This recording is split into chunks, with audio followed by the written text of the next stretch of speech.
Alright, hey guys. I tried to do this video. I'm not even going to tell you how many times yesterday. I recorded it 5 times and tried to upload it 8. And every time YouTube wouldn't upload the sound. It made me want to bounce my phone off the wall. But that story was about the whole... I'm going to change some words around, so in case it's that, And by the way, YouTube, this video is for educational purposes only, okay? So, yesterday's video was regarding... Sorry, I need to get a drink here. I'm still suffering from a bit of a sore throat.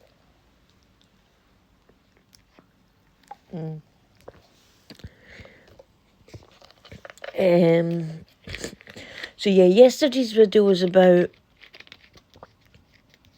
the history of it.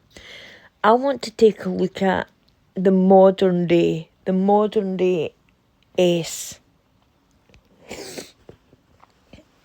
I want to see why all these virtue signalers, like the Sussex Squad and your Whoopi Goldbergs, aka her real name's Karen. Did you guys know that?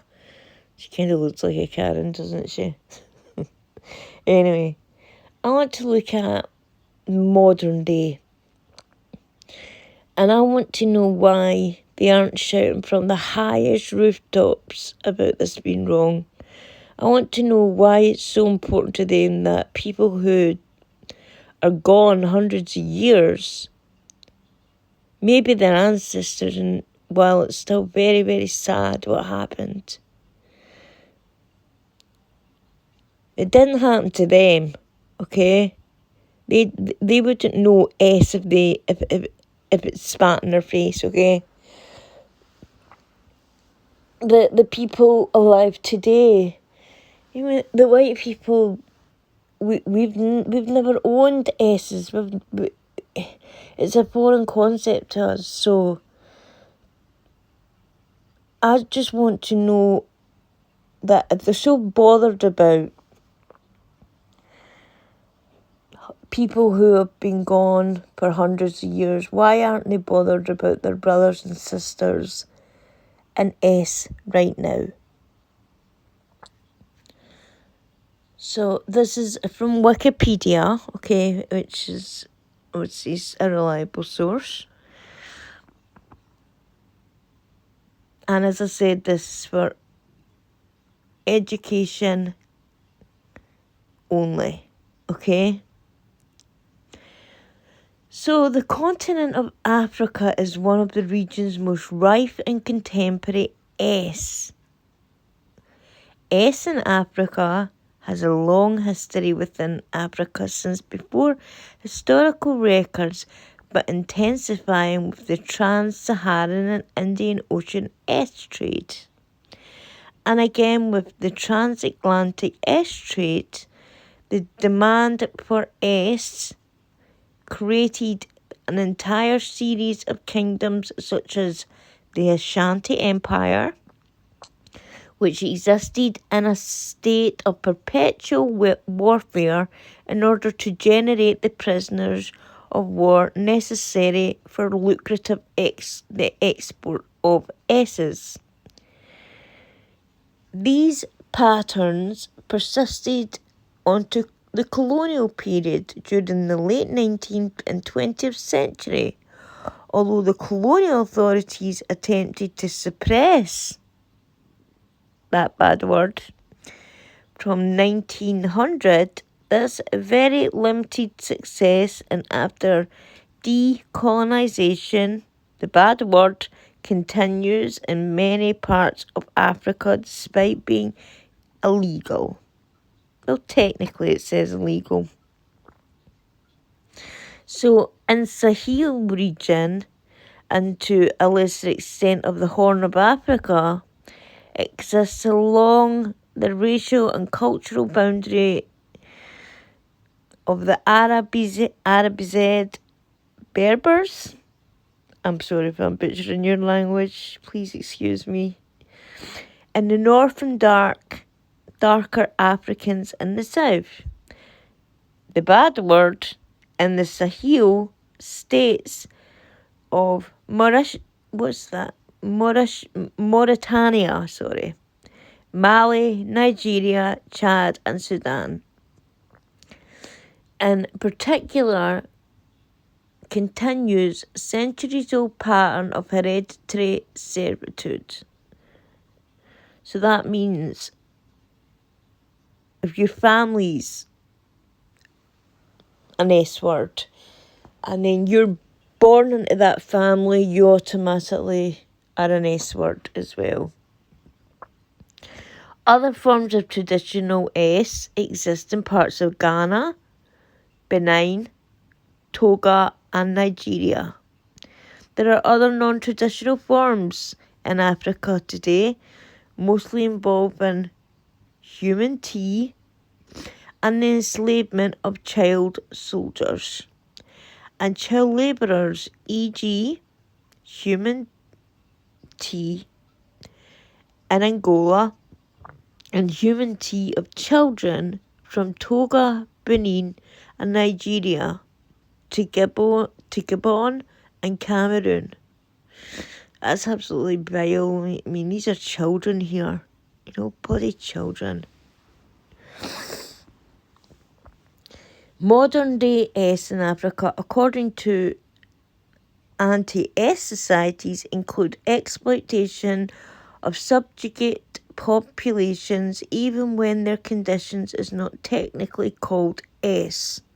So they're just rebranding it another name. But it is S. Although the exploitation often not called S, the conditions are the same. People are sold on like objects, forced to work for little or no pay, and at the mercy of their employers. Well, if you ask me, that doesn't sound like a democratic country where you can go and choose your job and leave if you want to. Sounds an awful lot like the S word to me.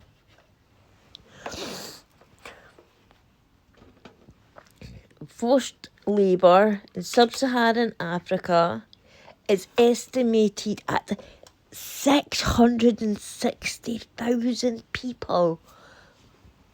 Wow, that's ridiculous. Holy moly. This includes people involved in illegal diamond mines in Sierra Leone, which I know people over there are trying to take the Canadian government to court because of the bad working conditions there. And to be honest, Canadian,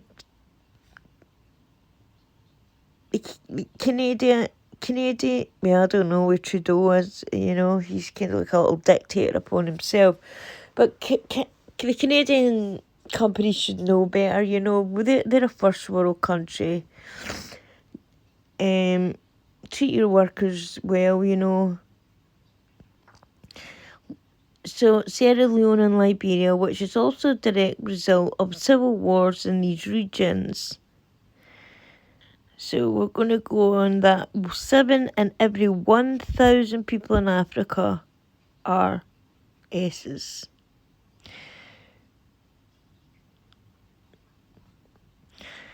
Whilst institutional S has been banned worldwide, and so it should, it's violent, bloody evil, there are numerous reports of female slaves in areas without an effective government control, such as Sudan and Liberia, Sierra Leone, northern Uganda, Congo, Nigeria,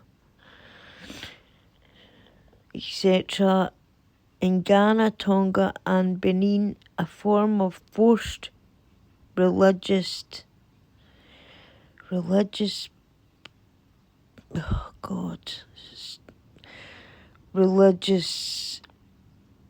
don't even know how to say that word. Religious S S, I think we can all see what that is. Known as Trokose, ritual servitude, forcibly keeps thousands of girls and women in traditional shrines as wives of gods, where the priests perform as Sheldon would say in Big Bang Theory, coitus. I'm not trying to be funny here, I'm just trying to get around words in place of the gods. This is disgusting. It's absolutely disgusting that they've took these young girls and told them in order to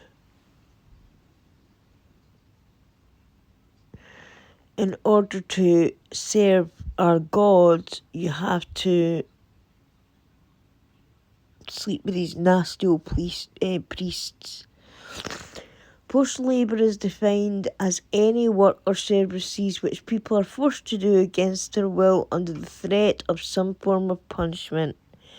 In the Democratic Congo, the indigenous people are usually victims of their Bantu neighbours who have replaced the positions once held by Arabs and Europeans.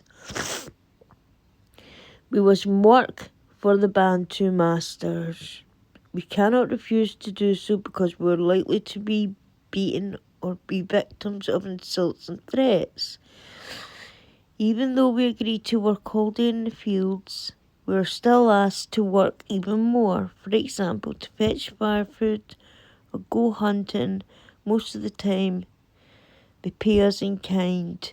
They pay us in a worn loincloth for 10 days' work.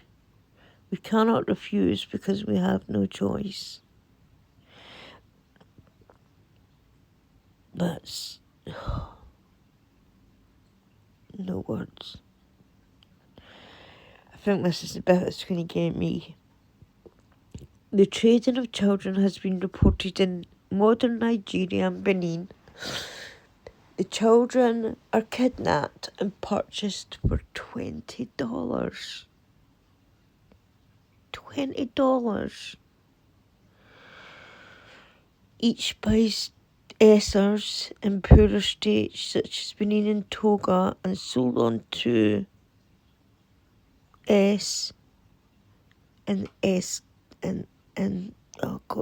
dens of iniquity, I'll say, as unpaid domestic servants for $350 each in wealthier oil-rich states such as Nigeria and Gabon. So men will come to sleep. These sleazy men will come to these poor young girls and pay the equivalent of $350 for these girls to be abused. And the girls get none of it. Not that they should get any of it. They shouldn't be there in the bloody first place. This is what angers me, I'm going to keep going before I conclude. In April 2014, Boko Haram kidnapped 276 female students from Chibok, Borno. Imagine just putting your school uniform on your way to school. And you're taken, away from your family and everything that you love.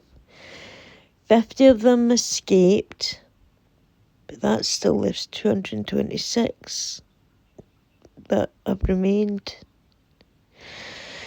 So the remainder have not been released. Instead, the leader of Boko Haram, who has a reward of $7 million offered by the United States Department of State since June 2013 for information leading to his capture, announced his intentions of selling them into S. So these girls are sold into S and God knows what. Well, good on the American government. I hope you catch this POS. It sounds like a monster. Ritual servitude. Oh, please don't be like ritualistic things. Please don't do this. Ritual servitude, known as trokosi, is a practice in Ghana, Togo and Benin where traditional religious shrines take human beings, usually young virgin girls, in payment for services. What, families actually give their daughters to these people? What? Or in a religious atonement for alleged misdeeds.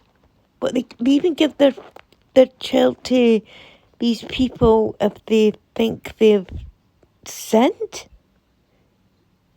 So your idea is, yeah, I sinned, here's my child. Yeah, I would never, I swear to God, someone would have to take me bloody out if they wanted to take my child away from me. So the people that are given to these priests, they're always female, they're always virgins. And in Ghana and Togo, it's practiced by the Yu people. In the Volta region in Berlin, it's practiced by the Fon. And because it says ritual, I'm just praying that these girls are still alive and they're not used in some kind of ritual sacrifice.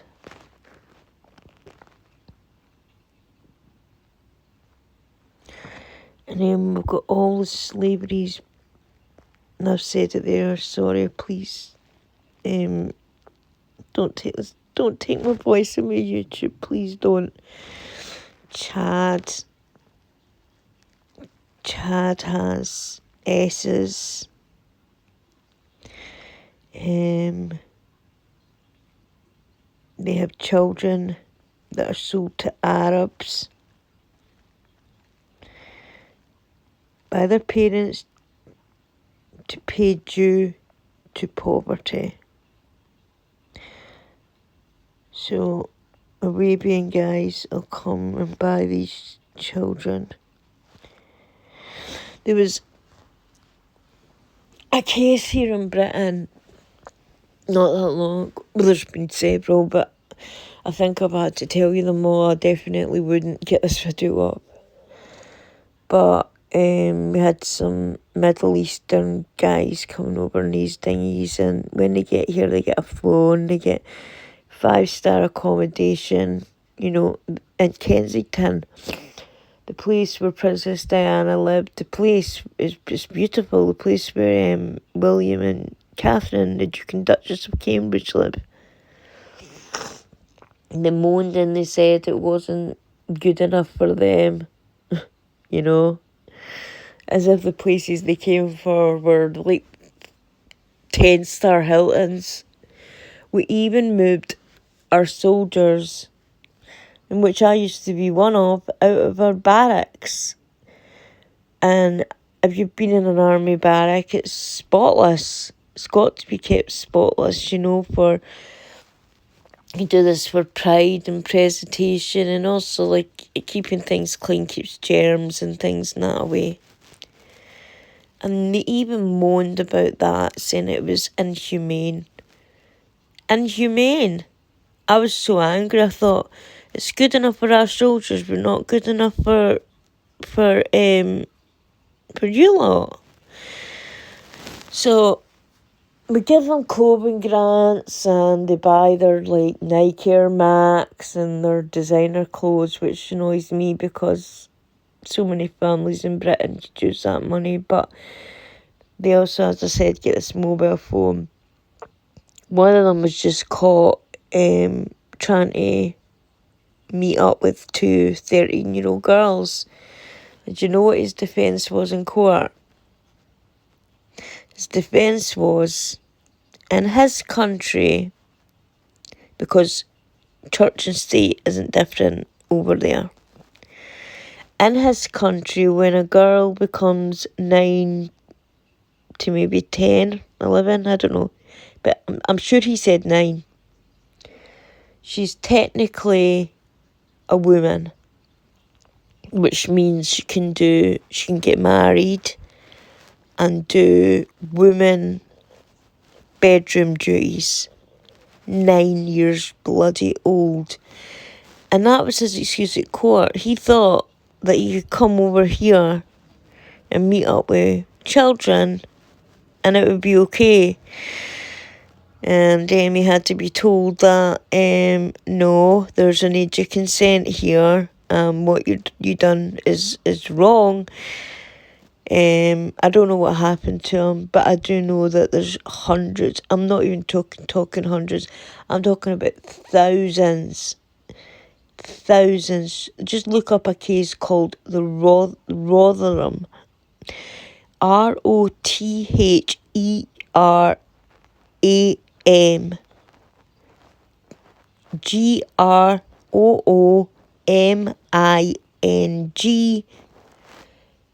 gangs.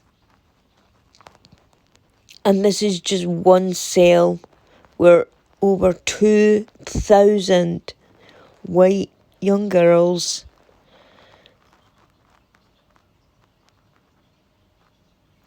well, if you look it up, you'll see what happened. These white young girls, needless to say, were abused by a certain type of man from a certain religion and country.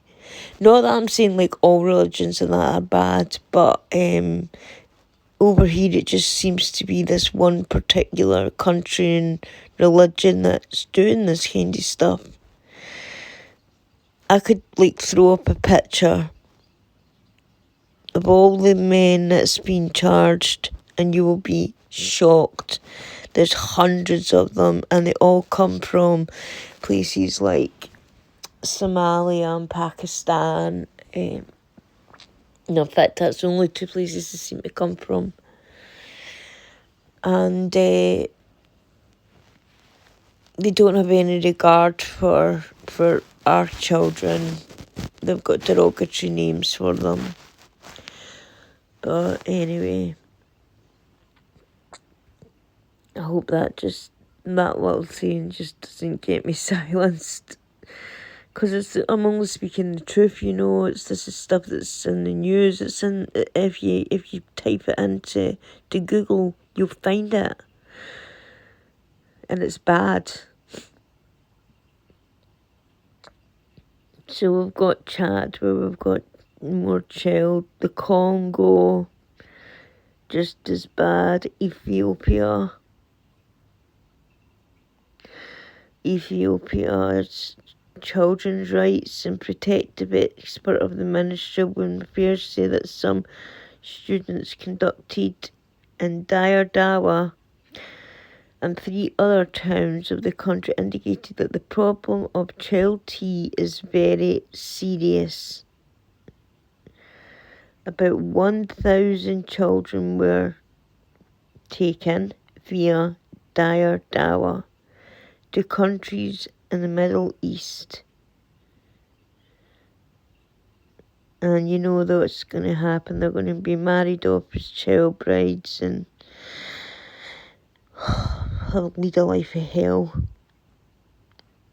The majority of these children are girls, most of whom were forced to be. Like, this is so hard to read, by the way, because like I could not imagine my daughter being taken or kidnapped or stolen and being forced to like be a sexual servant for these dirty old men. And the fact that, and this just goes on and on and on, even boys, the fact that we have people who are moaning about, not moaning, but they've got a right to be angry, yeah, but They're going on and on about these people who are no longer with us. They haven't been for hundreds of years.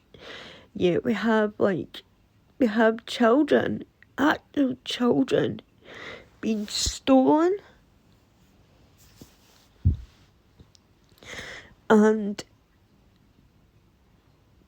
not knowing probably what's happened to them, scared, wondering where their mum and dad is. And then dumped in a room with these old men, and then having to perform acts that no child should ever have to witness. Why are you not shouting about this? This is the thing that gets to me.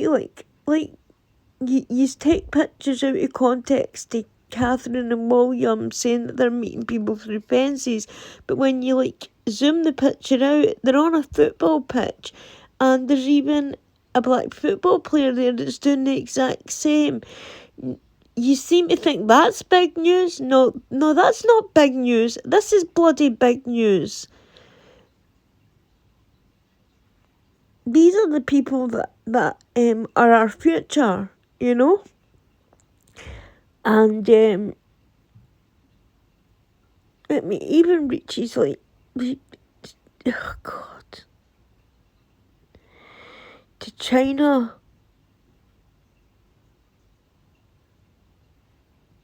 Madagascar, Mali,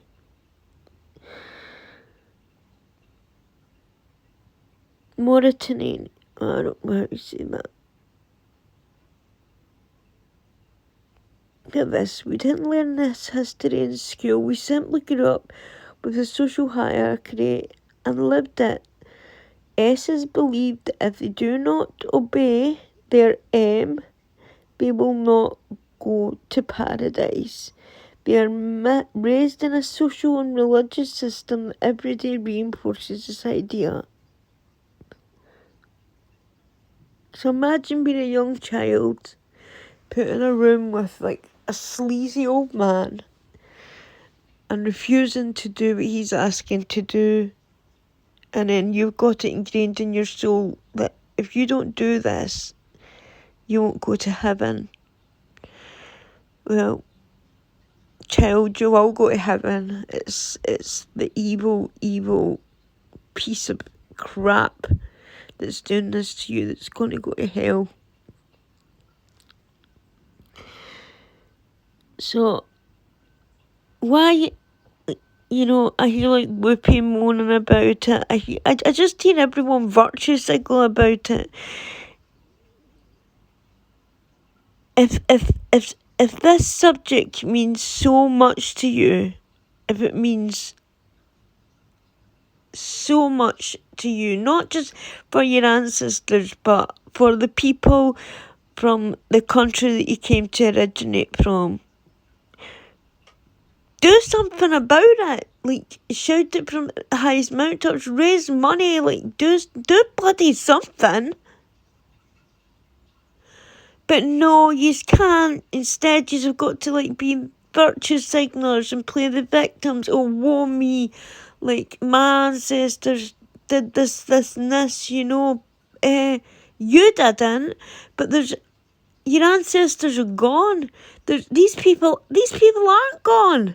There's something that you could do right now, right bloody now. If I could, I would take 10 of these children in my home, wrap my arms around them, and tell them that they were safe,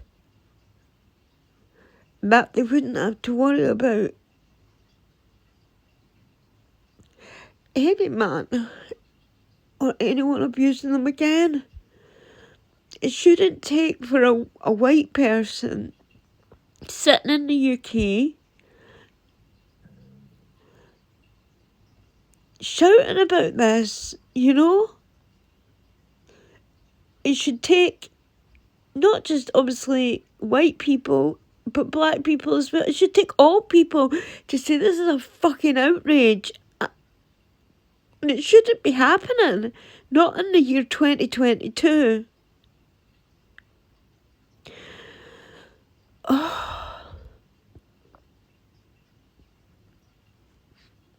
So Sussex Squad, if you want to raise money, here's an idea. Why don't you raise money for the charities that help these children? I seen Megan going to Africa and dancing and smiling with a bunch of children. I wonder if she actually knew the history. If she actually knew the history that probably these children were probably the only nice interaction they were going to get, you know. It's the white saviour complex, taking selfies with poor little black children, you know. Now go to Africa and make a bloody difference, Megan. Don't just take your selfies and your Instagram pictures and make out that you're doing African children a good turn. You're not. You're not doing any good turn. Just like Harry didn't help that poor little girl from Centre Valley who had been another. This just goes to show you how horrendously abused African children are. And he promised he'd help her, and he didn't. He forgot about her. She even wrote him letters asking why he promised to help her and he wouldn't, because he promised to get her counselling. He promised to pay for her schooling, and schooling over there isn't expensive, you know. It's probably about £30 or something.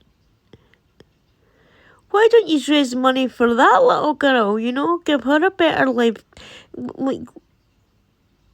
Let her get moved out of that shack that she's living in.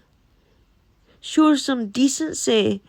But no, you would rather give money to organisations that already have millions of pounds. You would all rather give money to bloody Archwell, where Meghan and Harry will pocket 95% and pay 5% to charity, so they can live in their beautiful big mansion, claim that they love the black community so much, yet they do absolutely nothing. Absolutely, I don't even want to swear. They do absolutely nothing to help these people. If I could, I know I don't have enough subscribers at the moment, but when I do, if it would be okay with everybody, and I would show receipts to prove that I'd sent it, but would anybody be interested in doing a crowdfund kind of event, maybe through GoFundMe? I mean, so we could raise some money for this little girl that Harry abandoned. Maybe try and make her life a little bit better. I didn't expect this to upset me this much. Maybe because I've got children, and the fact of someone hurting them just puts a shiver down my spine. But yeah, for now I'm gonna go, guys, and I'll come back with a video tomorrow and see if I'll be able to get it uploaded then. Alright, bye.